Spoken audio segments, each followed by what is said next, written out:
Someone asked me a question yesterday and I got it wrong. It wasn't straight in the Chumash, so I'm going to share with you another great Chumash that's out there, and I'll actually bring up the link. I'm going to share it on the screen. Something really cool. So the question that was asked me yesterday was, when Moses was kicked out of Egypt, he had to run away for his life, basically. We said he was about 17, 18 years old. And then the other information that we knew yesterday was that when Moses was 80 years old, he saved the Jews. So where was he between 18 and 80? So one thing the Chumash tells us clearly is that he went to Midian and he married the daughter of Yisro over there. And we spoke about that yesterday. So the question that was asked to me yesterday is, how old was he when he married? Did he marry her right away? And I didn't know. I said, I don't know. Maybe it seems like he might have been there right away. And then he lived there in Midian for a very long time. And I was wrong. I looked up in the Kahas Chumash, an amazing Chumash, collects information of various areas. And I maybe heard this before. It was in the back of my mind. Maybe. I don't even know if I ever heard of it. You guys are going to be shocked about where Moses went from when he left Egypt until he came to Midian. And when he got there was totally, I didn't know the information yesterday, so I'm going to share with you today. By the way, if I could see faces, the more the better. I love talking to people, not to my computer screen. So here we go. You can see here from the Kihat Chumash. It's a great set. I just bought it actually. And I'm going to share with you the really cool stuff. I'm going to actually read inside quickly. The history of Moshe running away and coming to Midian, because I actually did not know it. So I just got to go down. I got to scroll down to today's Chumash, and I'm going to share with you something you probably never knew. We'll have it in a moment. I'm just going to pull it up right here. And some maps also. We know Moses ran away to Midian. Where was Midian? I was also curious about that. Where exactly was Midian? And the Chumash here brings some maps in it. So a lot of nice stuff in this book. Let me read from you actually here what takes place. Where is it? Sorry, you got to go a little further down. And I was looking for the source, but it's in various different books, and therefore it was hard for me to actually find the original source. Different ways they collect history. So hold on, we're almost there. All right. This is where Moses and Batya comes to save him. Here's when Moses runs away from Egypt. Look what he says. Sorry, one more page. We learned this yesterday. Very interesting. I'm going to start from verse 15. Pharaoh heard about the incident, for Dasan and Abiram informed on Moses. The two Jews informed on Moshe. Pharaoh therefore sought to kill Moses. He hadn't tried, but although Moses had a speech impediment, he miraculously defended himself eloquently. Still, Pharaoh wanted to prove him guilty, but God stuck him dumb. Pharaoh then tried to mumble his intentions to his ministers, but God made his ministers deaf. Pharaoh motioned to the executioners to kill Moses, but miraculously the executioner's sword was unable to harm him. Yesterday I just said his neck turned to marble and he was saved. But here's where it gets to the next part of history. God made the executioners blind, and thus Moses fled from Pharaoh's presence. Where did he go? Look at this. He fled to Ethiopia. He fled from Egypt, not to Midian. He fled to Ethiopia. And listen to this, where he joined the army. And 9 years later, after joining the army in Ethiopia, was crowned a king. Moses became king of Ethiopia. He remained king of Ethiopia for 40 years. Crazy, right? I never knew this stuff before, but I started looking up the sources. Rashi quotes it. It's in Divrei Hayamim. It's quoted later on. And here's even more interesting. In the year 2418, while Moses was king of Ethiopia, certain families of the tribe of Ephraim, so the Jews that were still back at home, assuming that the 400 years prophesied in the covenant between the parts by Abraham began as soon as the covenant was made. So they counted the calculation not 400 years from when Isaac was born, but from when God told Abraham, your sons will be slaves. They counted there, was in the year 2018, from the beginning of creation, concluded they were over, mistakenly believing that the time of the redemption has arrived. So the Jews were enslaved and they said it's time to go.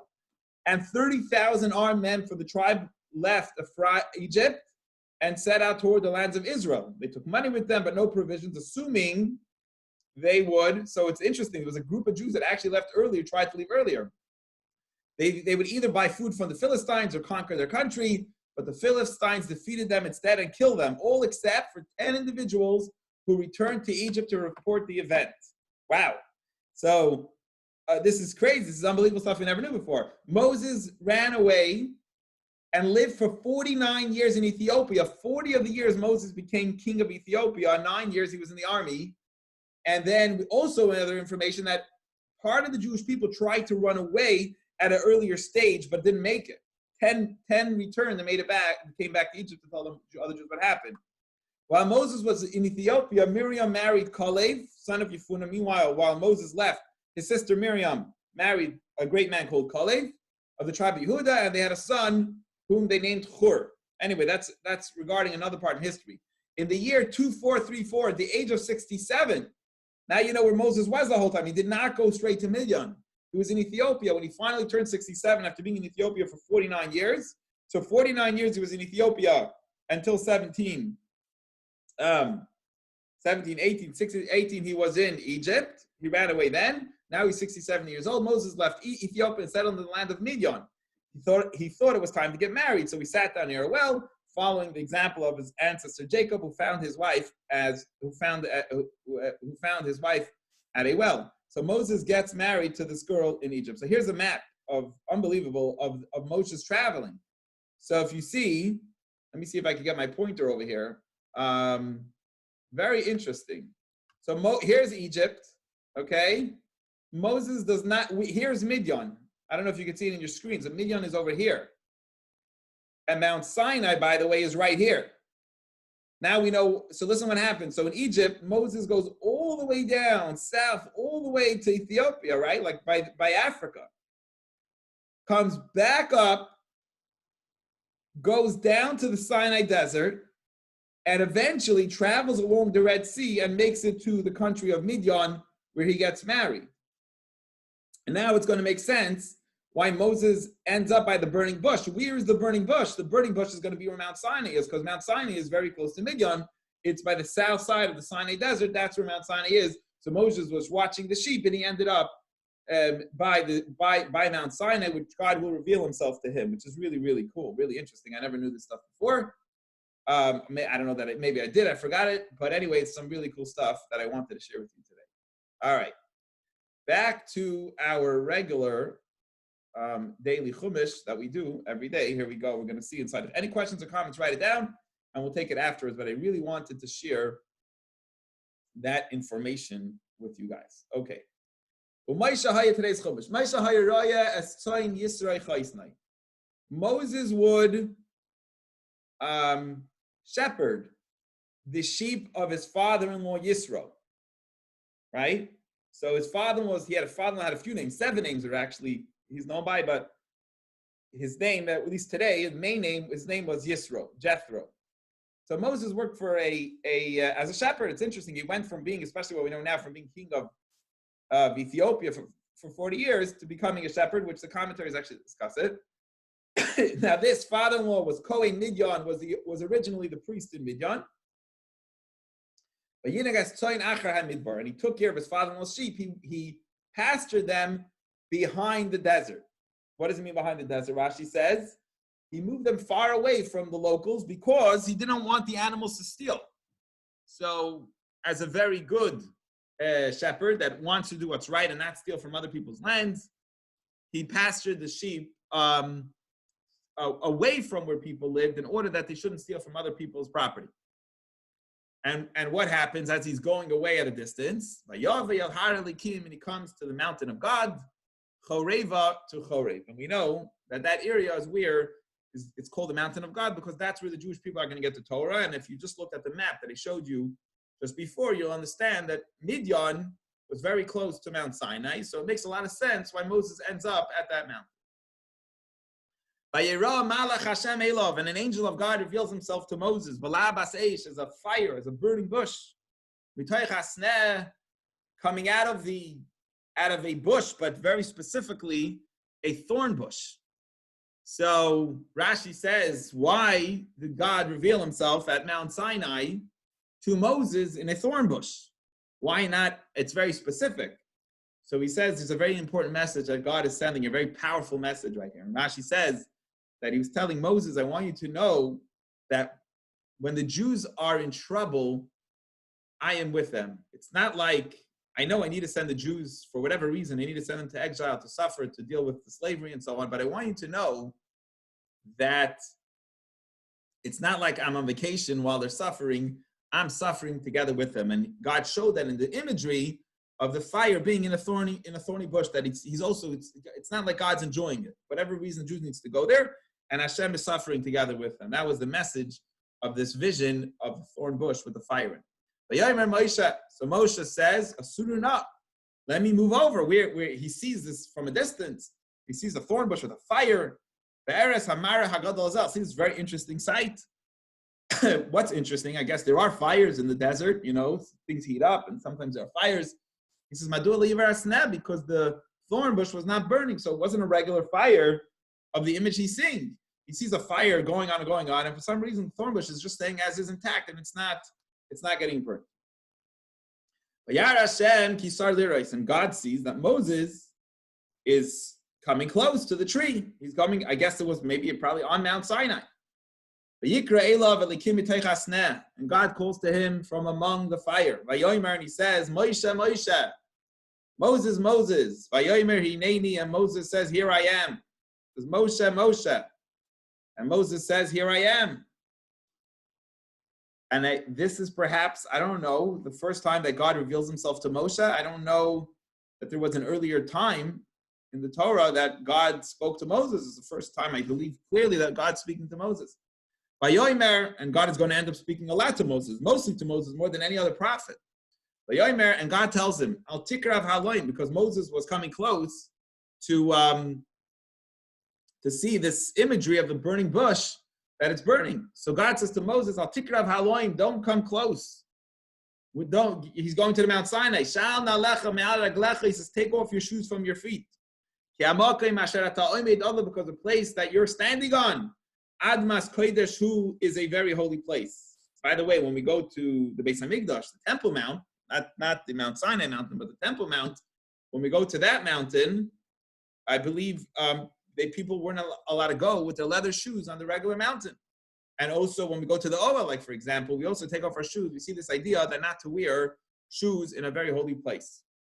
He says, God says to Moses, I see you coming close to the tree. He says, don't take off your shoes. Because this place is holy land, it's holy soil that you're standing on. You can't come here with your shoes. And God says to Moses, this is God's introduction to Moses. I am the God of your father, of your father. I'm the God of Avram, Yitzchak. I'm also the God of Yitzchak, Yaakov, and I'm the God of your forefather Yaakov. And Moses is amazed. He's standing there at the fire, and he hears God, the famous God of his forefathers, talking to him. So Moshe, he hides his face. He's afraid to look at God. So the imagery of this bush is representing Hashem, and he's God saying, take your shoes off. It's a very holy place. And he hides his face. And what does God tell him? So I guess that's God's introduction to him, who he is. And Hashem says, he says, see, I have seen as Oniami, the suffering of my nation. Asher b'Mitzrayim, that's in Egypt. That's Ta'akosam, and their cries, Shamati, I've heard what's going on in Mitzrayim, Moshe. I want you to know, you're here in Midian, I've heard what's going on in Egypt. The Pnei Noikshav, the people the slave drivers that are torturing them, Yadati es Machlevav, I know the pains of the Jewish people.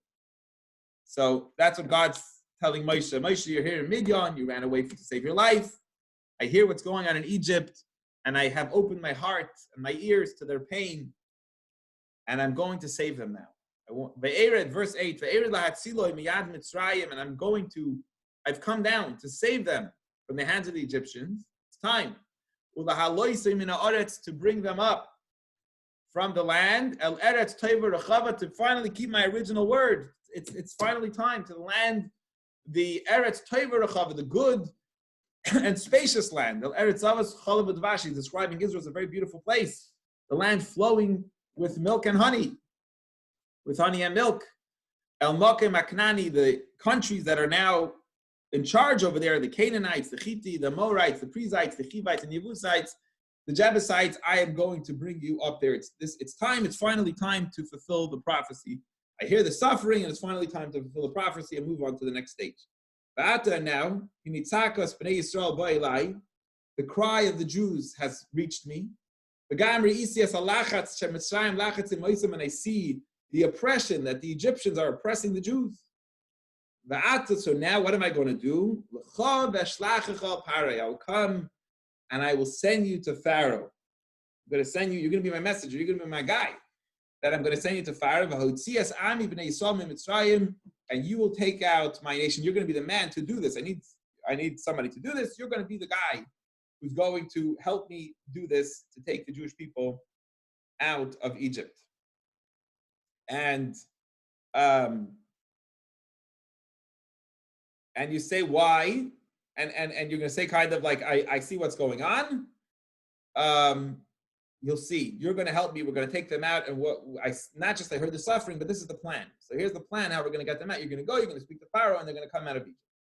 So Moses is a little bit shocked by this message. He's like, whoa, that's imagine hearing that message. It's a really big deal. You know, Hashem is like telling you, that's it. Go speak to Pharaoh, take my people out. I had enough. I heard what's going on. It's time to go to Israel. Go and talk to Pharaoh. I'm going to send you to Pharaoh. So Moses says, Moses says to God, Mi anaychi, who am I? What, me and the shepherd in Midian should go speak to Pharaoh? Go to Pharaoh, that I will take the Jewish people out of Egypt. What am I? The shepherd in Midian is going to go talk to Pharaoh. And number two, Moses is saying, are you really going to take the Jews out of Egypt? In other words, look at the fighting and the inner fighting. Are they really ready? Are they able to go out? Is this for real? Like, who am I to do this, first of all? Second of all, is this a real deal? Like, are you really going to take them out? They're still killing each other and fighting and so on. When I was there, I guess he was there a long time ago when he was there, 40, 50 years ago, he had to run away because they told on him, and the Jewish people were not at the state that they were ready to be freed yet. So God says, he says, first of all, don't tell me that you're a shepherd. Who are you to take the Jews out? It's not you taking that, it's me. Hashem says, don't worry about it. I'm going to be the one taking them out. You're just going to talk, but I'm the one taking them out. And here's the sign that I sent you. When we have to understand this, which I'll explain in a second. When you take the nation out, you will serve God on this mountain. So Moses asked God two questions. Number one, he says, who am I? Like, come on, you're hiring me to do this job, to take the Jewish people out of Egypt. I mean, like, I'm a shepherd in Midian, right? And God says, don't worry, it's me, it's not you. Number two, what you asked, on your second question, why are you taking them out? Or what's the sign? So God says, there's two ways to understand it. Either God was saying, look at this bush, like, look, it's not burning, it's a fire, but the bush is not getting burnt. You should know that you have nothing to worry about, Moses. Just do my job, and nothing will happen to you. Even though you're doing something that sounds totally like suicide, go to Pharaoh and tell him to send the Jews out. You go, and he ran away, don't forget, from getting killed from Pharaoh. Go, and nothing's going to happen to you. So that's your sign. You want a sign? Here's a sign. So here's a sign for you that you will succeed. And you're also asking me, why do the Jews merit to leave Egypt? He says, I have a reason, because I want to make them into the Jewish people. I want to give them the Torah. So I need to get them out. This is not just hearsay. It's not like I'm just saying I want to take them out, whatever. No, this is really legit. This is real. I have a plan. I need to take them to Israel. And therefore, of course, I need to take them out. I'm going to take them out of Egypt. So that's one way of understanding this verse. Another way Rashi says is, what's the proof that I'm going to give you the Torah? Because when you see all the miracles I do for you in Egypt, you realize that everything that I'm saying is coming true, and you're also going to merit the Torah. So basically, God's telling him his mission. Don't worry, I'm going to take care of you. You're going to go seemingly this suicidal mission. You think, who are you? All of a sudden, I'm giving you this major job. Don't worry, I'm going to do everything. The Jewish people deserve it. They're going to get the Torah. This is all part of the plan. And look how the bush is not burning. Don't worry, nothing's going to happen to you. And I'm going to take the Jewish people out of Egypt. So Moses says to God, fine, okay, so I get it. You want me to do this, and you're telling me I could do this, and you have a whole plan, and you want to give them the Torah, and that's why you're doing it. So Moses tells God, so what's going to happen? I'm going to show up to the Jewish people. I'm going to come, right? I'm going to go to Egypt. I'm going to show up. And I'm going to say, guys, listen, I have information for you. I'm coming from Midian, and I got news for you. The God of your fathers has sent me to you. So what are they going to ask me? What's his name? Who sent you? You know, Moses, very nice. You're coming. You know, a guy shows up. I spoke to God yesterday. I met him in the burning bush. And now they'll say, what's his name? What should I tell them? And I want to share with you another way. Why would they ask the name? In other words, it's a little bit of a funny question. What do you mean, what's his name? So the way the other Chumash I showed you in the beginning of the class, the way he explains the question, and that seems to be what, especially for the answer that God's going to say, is Moses is not saying the Jewish people are going to ask him what's his name. They're going to say, where was he? Who is this God who you're telling me? Where was he till now? You know, very nice. You're telling me that you know, God was here. You know what the first question the Jewish people are going to say? Thank you for coming. Where were you? You know, like, come on, God. You know how much we suffered here in the last 80 years, 86, 87 years, whatever it was. So God tells Moshe, so this is very interesting. If that's the question, you know, God, where were you? What's God's answer? So here you're going to see in the Chumash God's answer, very interesting, coded answer a little bit. So God responds to Moses, here's what you should tell them. Eya asher eya. I will be who I will be. I will be what I will be. What in the world does that mean? We'll try to explain it in a moment. And this is what you should tell the Jewish people. Sent me to you. So first of all, what does Ehyeh mean? Let's just break it down. The name of God, for anyone who knows how to read Torah a little bit, knows that God's name is spelled Yud, K, a Vav, and a Hey. He's referring to that name. God is telling him that name of God is the one who is referring to, as we'll see in a moment in the next verse exactly this idea. But first of all, Rashi explains what's God's answer. The Jewish people are saying, where was God till now? Very nice of you to show up. Where were you? And tell them, I'll be what I'll be. Rashi explains that to mean, I was with you the whole time. You should know that through the pain and the suffering, that's God's response to them. I will be, and why does it say twice, I'll be what I'll be? Because I was with you now, and you're going to suffer again. There'll be more exiles, and you should know that I'm always with you. In every part of the exile where the Jewish people will be, you should know that I'm always with you. Okay, that's the message that he's sharing, that God is telling Moshe to tell the Jewish people. But and God continued to say to Moshe, so shall you tell to the Jewish people, Hashem, Elokei Avosechem, God, the God of your fathers, Elokei Avram, the God of Abraham, Elokei Yitzchak, God of Isaac, Elokei Yaakov, right? They were just a few generations back. They were the people's great-grandparents. Shalchani Aleichem, sent me to you. And this is what you should say, and he's going to help us understand these verses a little bit. Zeh Shmi La'olam, this is my name. This name of Yud and a Hey and a Vav and a Hey, that is my name. However, the word La'olam means my name forever is missing a Vav, and that's to tell you Elam, which means hidden. You're not allowed to say this name. That's why we will never pronounce the name, the Yud and the Hey, and the Vav and the Hey. How do we say it? We say Ado, and then Nai, right? That's what we say, which means the master of the world. And that's what the next verse is saying. Vizen, this is Zichri, the way to remember me, the Dar Vadar for all the generations. So my name is I'll be what I'll be, which means I'll be with you always. And my remembrance is what you will actually, way you will remember me. You'll call me master of the world. You won't call me by my name, right? You don't call a king by his first name. Of course, you don't call God by his actual name, reflecting his essence, but you will mention me with the name. And Rashi says, what is the name that God told them, which is the name which you always use, which is Ado, and then it ends in I. That's the name you'll remember me. Now, just to add one more thing, just to get a little bit more understanding to this, is that this name, I'll be what I'll be, is basically really saying is that that's God's name of mercy, by the way. That always shows us not judgment, but mercy. So the question the Jews will always ask is, well, why is God's merciful? Why is he doing this to us? And I want you to know that in exile, it's hidden from you. You don't have it. Until Mashiach comes, the pain and the darkness and the suffering is something of God, which is, it is mercy, but it's something that's beyond your comprehension. I'll be who I'll be.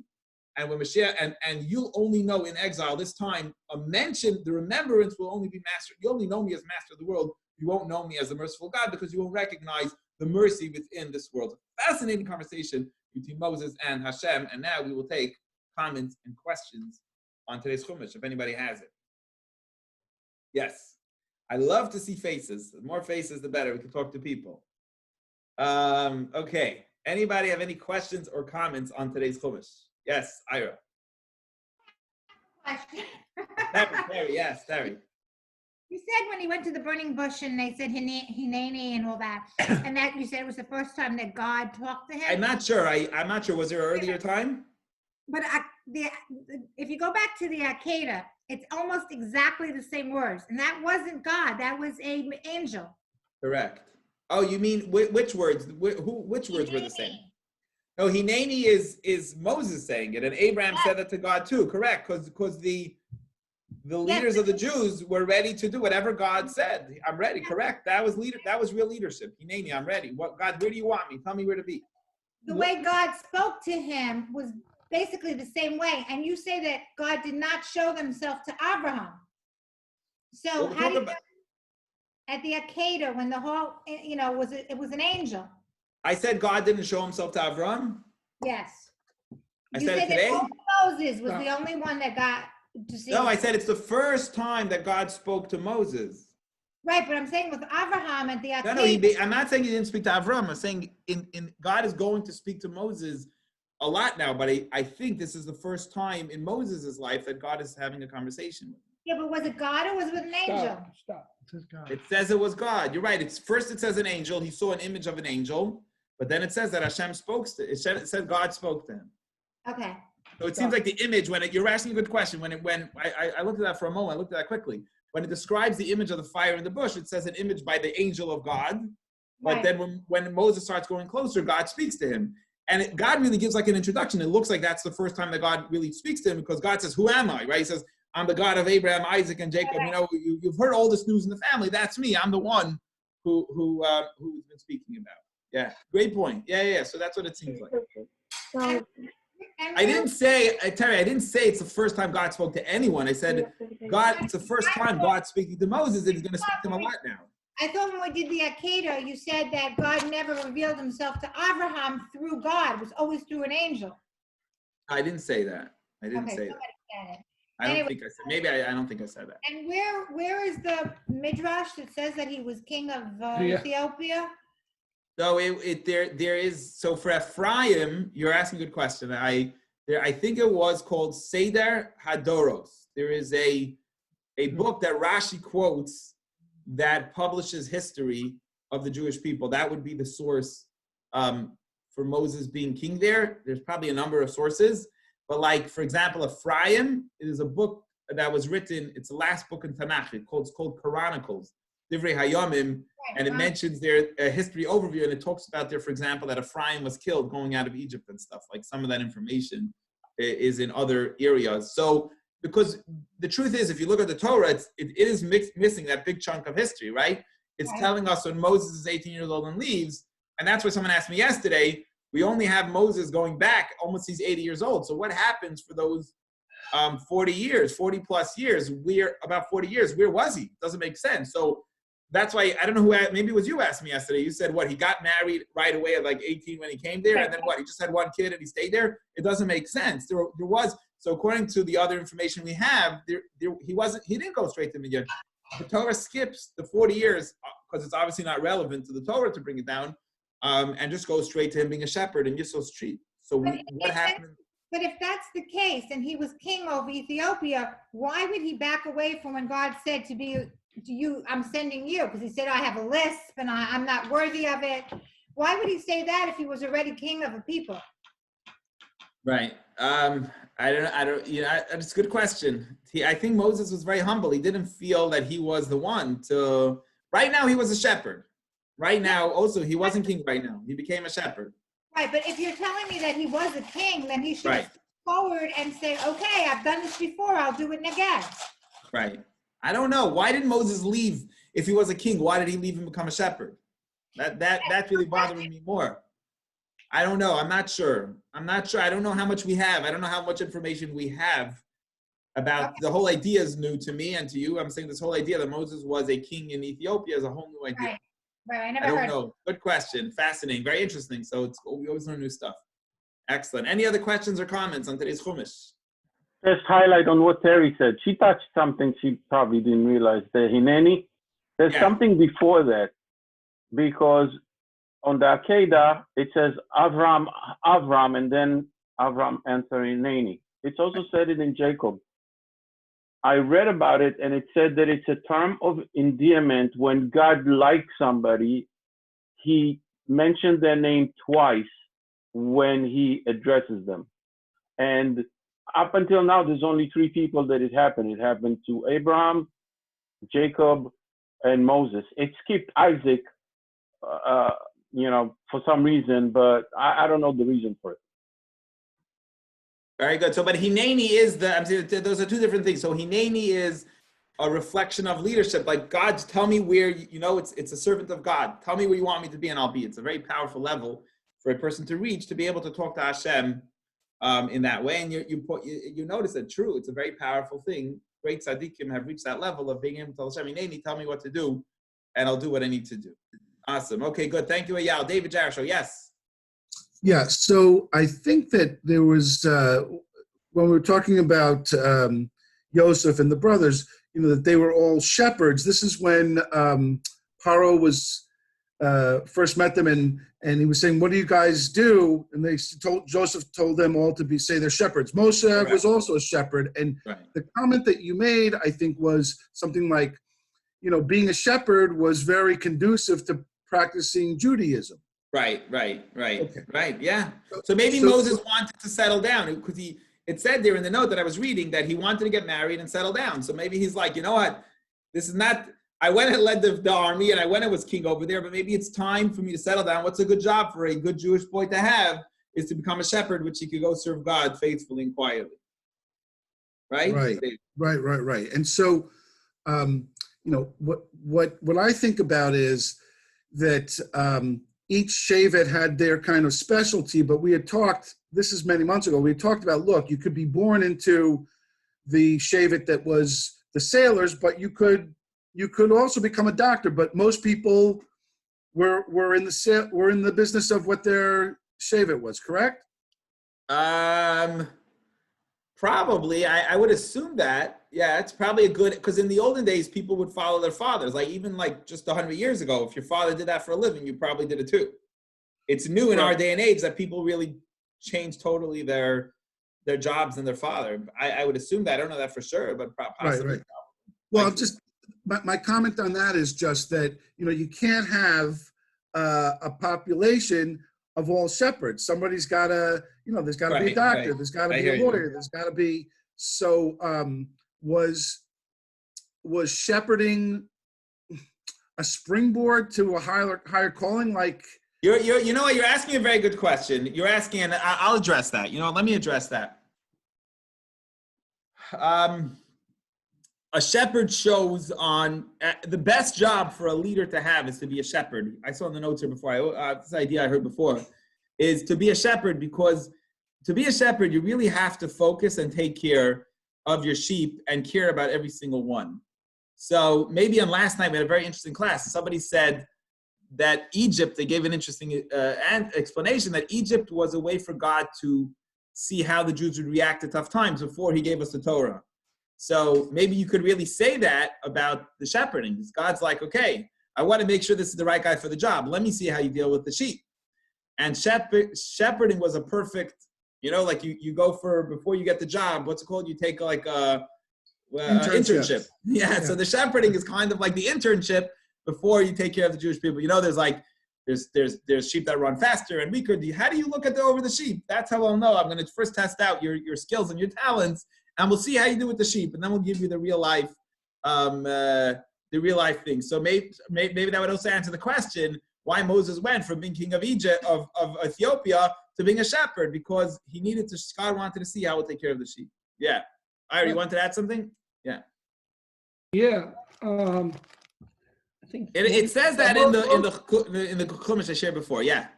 I think that most prophets were shepherds because it gave them free time to think, and you're in the land all alone with animals, you're not distracted. So a lot of the prophets were shepherds. Which makes sense, right? You choose if you want to become a prophet. Right. If you want to become a prophet, you're going to choose a business, a job. You have to cover yourself somehow. You choose a business that will work with your becoming a prophet. Now, if you're in the stock market, it might be a little hard to become a prophet. So you'll get a job as a sheep, but you could meditate and daven and whatever while you're watching the sheep. So it's a perfect job for trying to do what you're trying to do. Good point. Excellent. All right. Very good. Thank you, everyone. That was very helpful and great. Let us continue with today's Tanya. We'll continue with today's Tanya. Ira, you got to remind me to